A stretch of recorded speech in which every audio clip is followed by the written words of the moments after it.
नमस्कार दोस्तों, स्वागत है आप सभी लोगों का इंजीनियर्स अड्डा 24/7 का ऑफिशियल यूट्यूब पर। मेरा नाम है प्रमोद अग्रहरी और मैं आप लोगों के लिए लेकर आ चुका हूं इम्पॉर्टेंट टॉपिक जो कि आपके किसी भी एग्जाम के लिए बहुत ही इम्पॉर्टेंट साबित होता है। यहाँ पर मैं ये टॉपिक ऐसे नहीं करता, मेरे पास जब कुछ बच्चे कि सर इस टॉपिक पे कुछ बता दीजिए, ये इंपॉर्टेंट है या समझ नहीं आया, तो उसके बाद मैं क्या करता हूँ वो टॉपिक को यहाँ पर लेकर आता हूँ और ये फ्री ऑफ कॉस्ट होता है आप लोगों के लिए। यूट्यूब पर अगर आप हमारे चैनल को सब्सक्राइब कर लेंगे तो आपको ऐसे ही सब्जेक्ट के बारे में जानकारियाँ मिलती रहेंगी, ठीक ना। तो मैं आपको यहाँ बताने आया हूँ क्या कि आज बोगियू कंपाउंड क्या होता है। तो चलो स्टार्ट करते हैं आज का सेशन। और ये जो पढ़ाने जा रहा हूँ आपका सीमेंट से रिलेटेड है और आप ये देखेंगे कि composition of the cement clinker कितना ज़्यादा इंपॉर्टेंट है। यहाँ पर जो आपको पढ़ाने जा रहा हूँ, आप किसी भी एग्जाम में इससे क्वेश्चन आना तय है और एक न एक क्वेश्चन यहाँ से आएगा ही आएगा, उसको आप रोक नहीं सकते, क्योंकि पूरे के पूरे सीमेंट का मास्टर पॉइंट है, इसको कह सकते हैं। समझ गए ना। ब्रह्मास्त्र अगर बोलूँ तो ब्रह्मास्त्र भी इससे कम नहीं है। तो अगर अभी तक आपने अड्डा 24/7 ऐप डाउनलोड नहीं किया तो डाउनलोड कर लीजिए और सब्सक्राइब करना बहुत ज़्यादा ज़रूरी है अगर आप नए हैं तो। चलो स्टार्ट करते हैं कंपोजिशन ऑफ सीमेंट क्लिंकर। पहले तो आपको एक चीज़ बात बता देता हूँ कि यहाँ पर क्या क्या ज़रूरी है। सीमेंट क्लिंकर क्या होता है, देखिए क्लिंकर मतलब क्या होता है आपका, क्लिंकर मतलब होता है आपका ढेले। क्लिंकर मतलब क्या होता है आपका, ढेले। क्या होता है ध्यान से देखिएगा, क्लिंकर मतलब ढेले। और इन ढेलों की साइज़ कितनी होती है मेरे भाई, इन ढेलों की साइज़ 5 to 10 mm होती है। इन ढेलों की साइज़ क्या होती है, 10 mm होती है इन क्लिंकर की। ओके। और सीमेंट तो आपको पता है सीमेंट कितने तरह से होती है। Cement mainly cement OPC cement की बात करूं 3 तरह की होती है, 33, 43, 53। आज मैं यहाँ पर पूरा का पूरा रिसर्च आपके सामने रखने वाला हूँ इस पर। और कंपोजिशन कौन कौन से कंपोजिशन से मिलकर बनाया जाता है, composition of cement clinker. Cement के जो ढेले होते हैं उनकी कंपोजिशन क्या क्या होते हैं, यहाँ पर मैं आपको ये बताने वाला हूँ। तो यहाँ पर आप ये बस एक जनरल सी बात देख पा रहे होंगे कि क्या क्या होता है आपका। Tri calcium silicate, di calcium silicate, tri calcium silicate, di calcium silicate, di calcium silicate, tri calcium aluminate, tetra calcium aluminoferrite, ठीक ना, ये फार्मूले थे। चलिए इस पर बात करना, ये तो एक बेसिक था, मैं अब यहाँ पर लिख रहा हूँ वो चीज़ आप देखेंगे। यहाँ पर आप बताइएगा C3S का परसेंटेज कितना होता है, सबको पता है 30 to 50% इसका परसेंटेज होता है। दूसरे कितना होगा 20 to 40% और तीसरे कितना होगा 8 to 12% होगा और चौथे का कितना होगा 6 to 12% होगा। ओके। अब इनके नाम मुझे बता दीजिए, इनके और कुछ नाम है, इनके और जो नाम है ना क्या होगा, ए लाइट, बी लाइट, सी लाइट और डी लाइट नहीं होता है, एफ लाइट होता है। क्या होता है, एफ लाइट होता है। ये इनके नाम है, आपके एग्जाम में पूछ लिया जाता है। अब यही जगह मैं लिखूं, मैं बताऊं यहाँ से आपसे कम 50 से 100 क्वेश्चन करवाऊंगा अभी ऑब्जेक्टिव के। ये क्या बात हो गई लाइन की, ये आपके बोगियू कंपाउंड भी बोलते हैं, कभी कभी आपके बोगियू कंपाउंड का क्या क्या इंपॉर्टेंस है ये बता दिया जाता है। इनके ए लाइट, बी लाइट, सी लाइट, एफ लाइट इनके नाम हो गए। और अगला मेरा आपसे ये है, इनकी हीट ऑफ हाइड्रेशन सबकी बता दीजिए। क्या हीट ऑफ हाइड्रेशन, अभी पूरा का पूरा इसका पोस्टमार्टम करके बताऊंगा। इसका हीट ऑफ हाइड्रेशन अगर मैं आपसे बात करूं तो C3S का हीट ऑफ हाइड्रेशन कितना होगा, मैं यहाँ नोट कर दे रहा हूँ, C2S, C3A और C4AF। अगर इसकी हीट ऑफ हाइड्रेशन की बात किया जाए, पहले कितना होगा 500 जूल पर ग्राम और दूसरे का कितना है C2S का है तो 265 जूल पर ग्राम और C3A का कितना होगा 865 जूल पर ग्राम और इसका कितना होगा 420 जूल पर ग्राम। आपके ऑब्जेक्टिव में पूछ लिया जाता है कि हीट ऑफ हाइड्रेशन सबसे ज़्यादा किसके पास होती है, हीट ऑफ हाइड्रेशन सबसे ज़्यादा किसके पास होती है, C3A के पास होती है मेरे भाई। और आपसे भी एग्जाम में पूछा जा सकता है कि यहाँ पर बेस्ट सीमेंटिंग प्रॉपर्टी किसके पास होती है, तो मैं बताऊँ बेस्ट सीमेंटिंग प्रॉपर्टी आपकी कौन सी होगी, try calcium silicate. Best cementing property अगर देखा जाए, हीट ऑफ हाइड्रेशन समझ गए ना। अब चलिए सारी बातें यहाँ पर मैं कर लेता हूँ, आपको सारी बातें जो भी डाउट है आप जरूर बताइएगा। C3S के पास अगर देखूँ ना सबसे ज़्यादा बेस्ट सीमेंटिंग प्रॉपर्टी, इसकी पहले सारी प्रॉपर्टी बात कर लेता हूँ। बेस्ट सीमेंटिंग प्रॉपर्टी की अगर बात करूँ ना C3S के पास है और ये स्ट्रेंथ के लिए रिस्पॉन्सिबल होता है, मेनली रिस्पॉन्सिबल फॉर स्ट्रेंथ के लिए रिस्पॉन्सिबल होता है, क्योंकि सबसे ज़्यादा सीमेंटिंग प्रॉपर्टी इसके पास होती है और हाँ सबसे ज़्यादा परसेंटेज भी होता है 30 से 50%। तीसरी बात ये है ना कि तीसरी बात ये है, जब आपको रैपिड हार्डनिंग नहीं रैपिड सेटिंग सीमेंट चाहिए, सॉरी रैपिड हार्डनिंग सीमेंट और रैपिड सेटिंग सीमेंट, बताइए यहाँ पर क्या करना है, हार्ड करना। जब रैपिड हार्डनिंग सीमेंट चाहिए देन क्या करेंगे आप, C3S को इंक्रीज करेंगे। जब रैपिड सेट करना है केवल तो C3A को इंक्रीज करेंगे, याद रखिएगा। क्या करना है, याद रखना है आपको। रैपिड हार्डनिंग सीमेंट C3S को इंक्रीज करना और रैपिड सेटिंग सीमेंट C3A को इंक्रीज करना। C3S जैसे मैंने लेटर सपोज ये प्लास्टर करा, तो जैसे मैंने प्लास्टर किए तो इनके कुछ केसेस में डिवाइड होता है कि 1 से 3 दिन तक मेरी रिस्पॉन्सिबिलिटी है स्ट्रेंथ की। 1 से 3 दिन तक कौन रिस्पॉन्सिबिलिटी लेता है, आपका C3A, ठीक ना। कहीं कहीं आपका केवल 1 डे की ही रिस्पॉन्सिबिलिटी होगा और 3 दिन से 14 डेज तक आपका C3S लेता है और आफ्टर 14 डेज के बाद कौन लेता है स्ट्रेंथ की रिस्पॉन्सिबिलिटी, ये लेता है। अब आप अगला क्वेश्चन ये कि C3A के पास ज़्यादा स्ट्रेंथ नहीं है, लेकिन ये पहले क्यों जाके जिम्मेदारी ले लेता है कि मैं 1 दिन की रिस्पॉन्सिबिलिटी मेरी है। आप यहाँ 1 ही दिन ये लिखिए, तो 1 दिन की जैसे आपने प्लास्टर किया तो पहले दिन कौन स्ट्रेंथ आपको देगा, C3A देगा। पहले दिन के बाद किसकी रिस्पॉन्सिबिलिटी होगी, C3S की रिस्पॉन्सिबिलिटी होगी।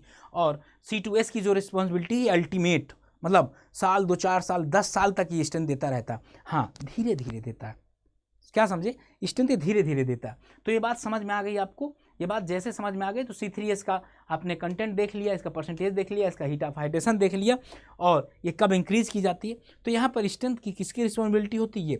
और हाँ बता दूँ, कई बुक में ये भी आपको लिखा मिल जाएगा कि 1 से 3 दिन तक आपका C3A का, 3 दिन से 28 दिन तक आपका C3S का और 28 दिन के बाद आपका C2S का होता है।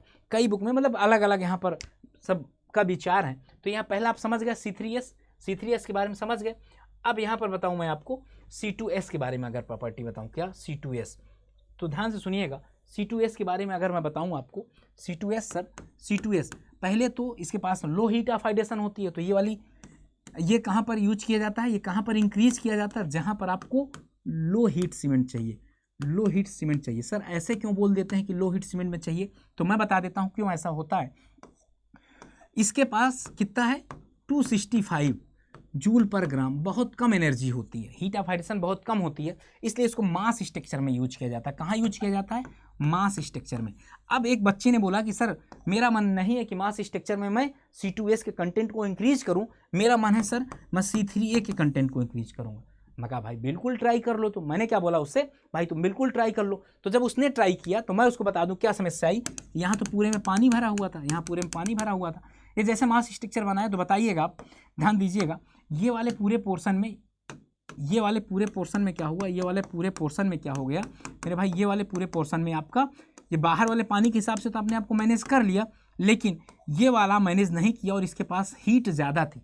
अब आप बताओ, अभी तो ठंडी में आप ऐसे बैठे रहते हो और जैसे थोड़ी सी गर्मी हुई आपको ऐसे चलना होगा, आपको ऐसे। तो बगल वाला भी आपसे सटा है तो आप ये हट ना, थोड़ा हट।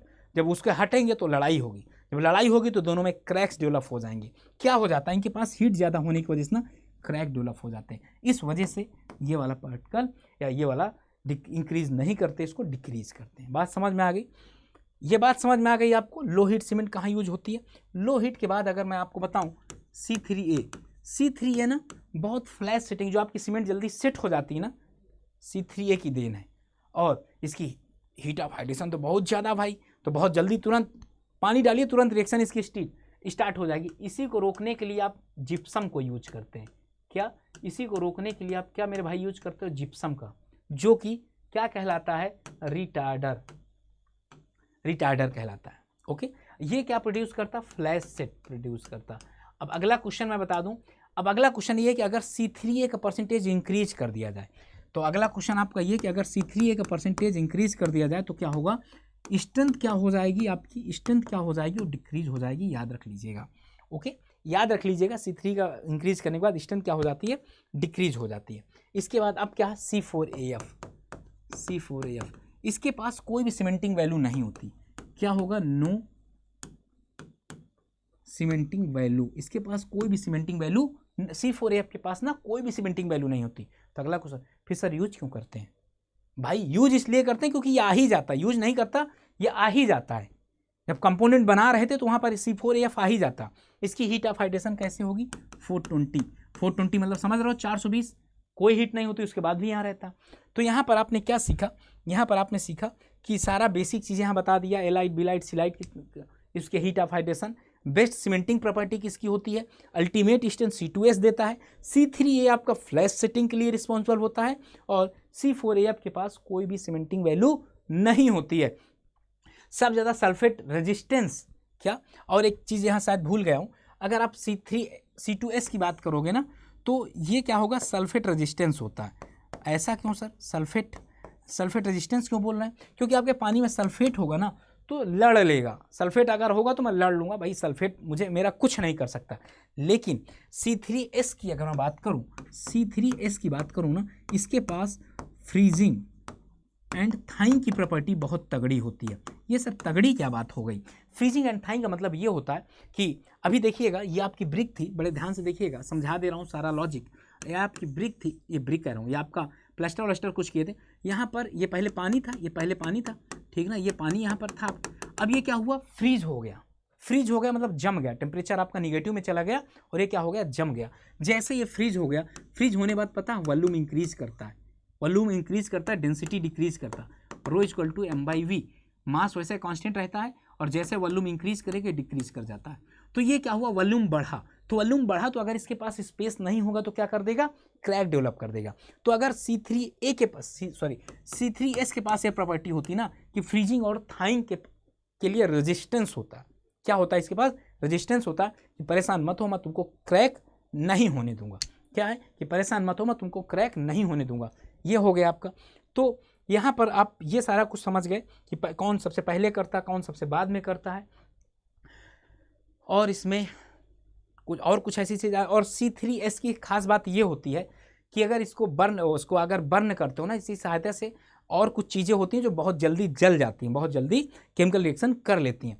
तो आई होप यहाँ पर मैं जितना भी टॉपिक था सभी का सभी कवर कर दिया हूँ। क्या कोई ऐसा डाउट नहीं होगा जो अभी आपका रह गया हो, समझ गए, कोई भी ऐसा डाउट नहीं है जो यहाँ पर आपका रह गया हो। देखो अभी इतना डीपली पढ़ने के लिए ना आपको पेड बैच में आना पड़ेगा, यहाँ पर तो सारा इतना डीपली हो नहीं पाता, समझ गए ना, यहाँ पर बहुत ज़्यादा डीपली हो नहीं सकता। तो अगर आपको इतना ही डीपली पढ़ना है और रिसर्च करना है आपको सब्जेक्ट में, तो प्लीज़ आप ज्वाइन करिए इंजीनियर्स अड्डा 24/7। मैं हाँ और एक चीज़ बता दूँ, यह भी आपके लिए एक ऑफ़र है, ये आज बस के लिए है, ध्यान दीजिएगा। जो भी है मेरे भाई, और अगर वो जुड़ना चाहते हैं तो क्या कर सकते हैं, वो मैं बता देता हूँ क्या कर सकते हैं सर। अगर वो जुड़ना चाहते हैं ना तो जाओ यार, देखिए आपको कहाँ जाना, अड्डा 24/7 में जाना है। यहाँ पर सर्च करना क्या, अड्डा 24/7। जैसे सर्च करेंगे आपको ये पहली स्लाइड मिल जाएगी। यहाँ पर जैसा आप इसको क्लिक करेंगे कुछ इस तरह सा सुंदर सा आपको मिल जाएगा।